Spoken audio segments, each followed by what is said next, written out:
निराशा। हमें निराशा क्यों होती है? वास्तव में इंसान निराश क्यों रहता है? आप सभी के मन में ये सवाल काफ़ी बार आता होगा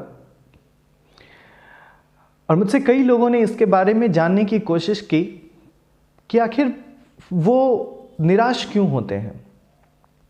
निराशा की असली वजह क्या है? वैसे जब हम निराश होते हैं, हम सबको पता है कि ये कोई अच्छी फीलिंग नहीं है, ये कुछ अच्छा महसूस नहीं करवाती है और कोई भी आदमी जीवन में निराश नहीं होना चाहता। परंतु हमारा स्वभाव ही कुछ ऐसा है, मनुष्य का स्वभाव ही कुछ ऐसा है कि वो जाने अनजाने निराशा को पा लेता है। निराशा होने की एकमात्र वजह है किसी चीज या किसी से उम्मीद करना। और ये मुझे लगता है कि काफी सारे लोगों को ये बात पता होगी कि उम्मीद करने से निराशा हाथ लगती है। अब एक बच्चा है, वो उम्मीद करता है कि उसने फर्स्ट डिवीज़न लानी है और वो फर्स्ट डिवीज़न नहीं ला पाता है। एक प्रेमी उम्मीद करता है कि उसकी प्रेमिका से उसकी शादी हो और फिर उसकी प्रेमिका छोड़ के चली जाती है, उससे शादी नहीं हो पाती है। एक माँ बाप अपने बच्चों से उम्मीद करते हैं कि उनके बच्चे उनकी सहायता करें, पर जाने अनजाने उनके बच्चे उनकी सहायता नहीं करते, वो कर्तव्य विमूढ़ हो जाते हैं और फिर इस तरीके की बातों से माता पिता को निराशा का हाथ लगता है। इसी तरीके से जब आप किसी इंसान से, किसी भी चीज से, किसी भी,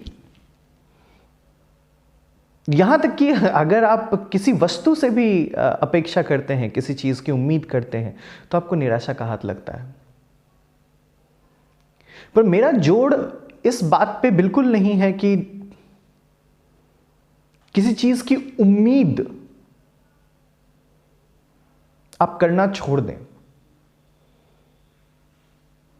मैं कोशिश करता हूं ऐसी बातें करने का जिसमें मैं सच को प्रस्तुत कर सकूं।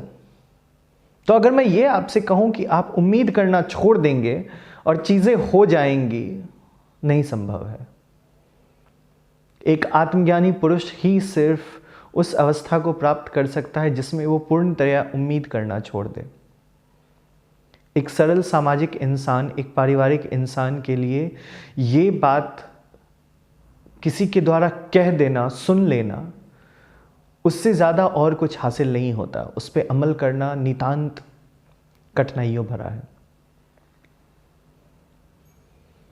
तो फिर आखिर क्या हम निराशा से कभी मुक्ति नहीं पा पाएंगे? बिल्कुल, आप निराशा से मुक्ति पा सकते हैं,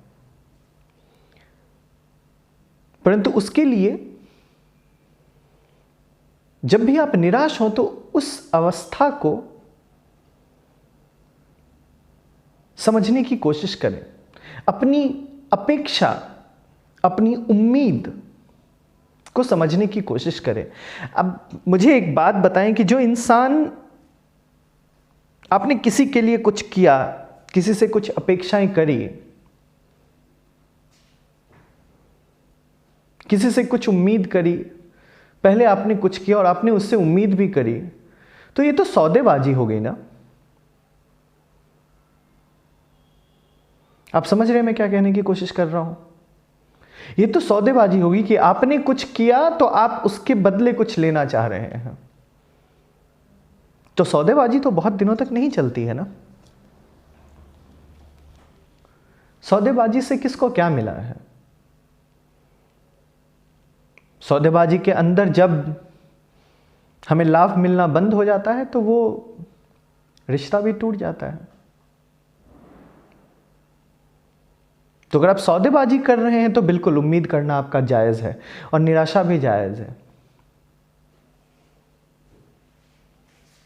पर हम अपने जीवन में सौदेबाजी नहीं करते हैं। हम जीवन को बेहतर बनाने की कोशिश करते हैं। तो जब भी आप किसी से उम्मीद करें, उम्मीद करना गलत नहीं है, उम्मीद करने का एहसास गलत नहीं है। उस चीज को न जान के निराश रहना गलत है।